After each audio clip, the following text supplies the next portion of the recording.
once diagnosed, there are various treatment options that are available under the program, and these services are provided free of cost. And the program is now providing fixed dose combinations and of the first line drugs, and in daily dosage form according to the weight of the patient. So these are available. Then there is for drug resistance TB, we have with the introduction of Sibinat, these facilities are available at the district level and would further be scaled up to below sub-district levels also. And so the clinician is now in a position to be able to provide DST guided treatment, which means that he can do drug sensitivity and identify the right combination of drugs that can be provided to the drug resistant cases that we have under the program. The program also is coming up with shorter regimens for drug resistant TB to reduce the duration of treatment from the conventional regimen of almost 24 months to come down to as low as 9 to 11 months in this thing. The program has also introduced newer drugs like bedaquiline and delaminide that is coming up, and these are newer drugs that have been recommended by the WHO and have already been adopted by this program. These are the services that are available for treatment, and for the program not only provides treatment but also provides supportive support in terms of providing adherence support using information technology. There are several tools. We will talk a little bit about it in the subsequent slides. Also in cases of comorbidities, especially with HIV TB, where the program has started providing single window services for the HIV patients. So the ART medical officer is trained and equipped, and drugs have been made available to him to diagnose and initiate anti-tubercular treatment at the ART center itself. So the patient does not have to move around to different centers for initiation of treatment. Also the program is trying to provide support for reducing the out of pocket expenditure by incentivizing certain aspects for giving incentives to the treatment supporters and to the patient also to help him take care of his travel or to take care of his nutritional requirements that he may have during this thing.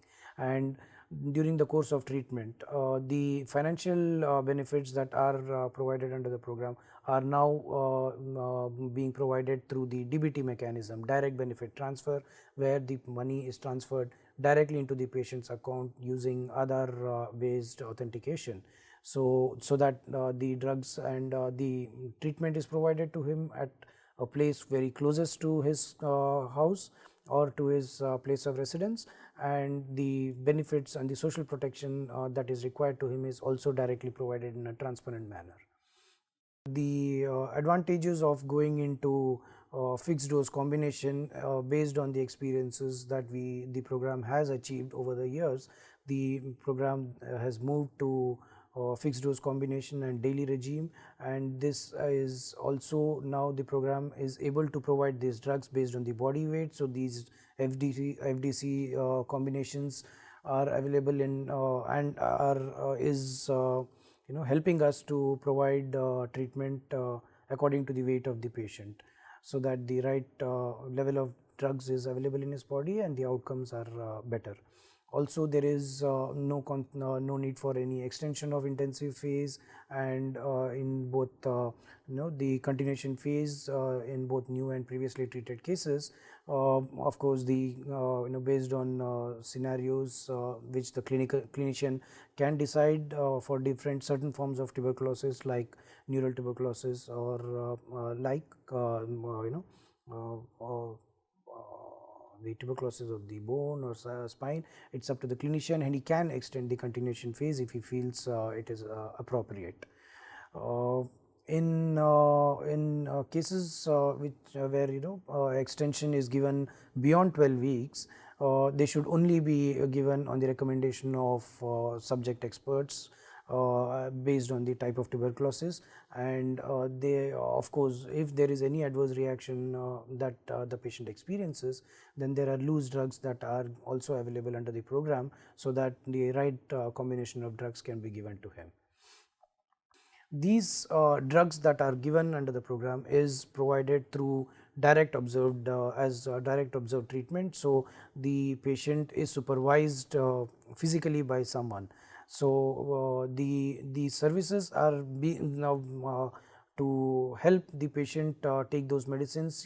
I mean, it would be very difficult to expect him to come to a health facility every day. So, of course, if he is willing, these services are available in the health facility, or there is a community treatment supporter that can be identified based on the convenience of the patient, and including a family member is now could be a treatment supporter himself.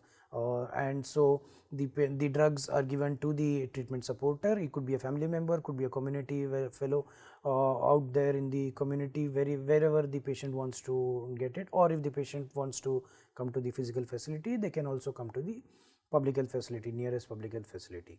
Apart from giving the medicines, there are other IT interventions which I told about to help in adherence of those patients.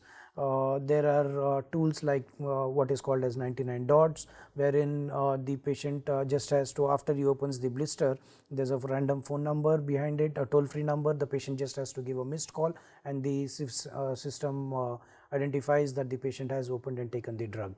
Similarly, there is a tool called as a pill box, which is again every time the patient opens the box to take the drugs, an alert goes into the system, and the system identifies that the patient has taken the drug. And there are other options available of SMS. The program gives reminder SMSs to the patient who is registered with the program, so to remind him for taking the drugs, or to remind him for coming for follow-up investigations. So, these are the different adherence support that is available under the program. So, once a patient is diagnosed and a medical officer decides to initiate him on treatment, a treatment card and a treatment patient ID card is generated. It is then it decides on the, I mean, the medical officer decides on the category of treatment that is to be given to him, either a new or a previously treated. So, these drugs are available, and once these drugs are available, the treatment supporter for the patient is identified, and this is identified mutually by the patient and the provider. So, whatever is convenient for the patient, any person he wants to identify as a treatment supporter, these drugs are transferred to that treatment supporter, and he is advised and counseled and explained on all the requirements of monitoring treatment, including recording and reporting of the dispensing of drugs. Once the treatment supporter is identified and drugs are made available to him, the treatment supporter and the patient is also visited by a healthcare provider like the ANM or the senior treatment supervisor, which is available under the program. They go and weekly ensure that whether the treatment supporter is providing drugs and recording and reporting it in the right manner. Once these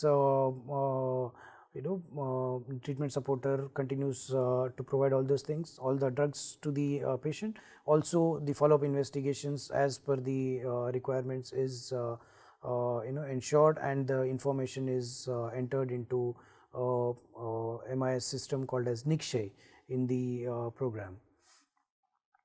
The various treatment support structures, like I said already, includes counseling, treatment supporter is identified, IT based adherence tools are available with it, adverse drug reactions are being monitored closely, there is nutritional support that is being provided, and various other support mechanisms are now being made available to the patient, and these support structures are being provided to ensure that the patient is taking the treatment and completing the entire course of treatment, and becomes clinically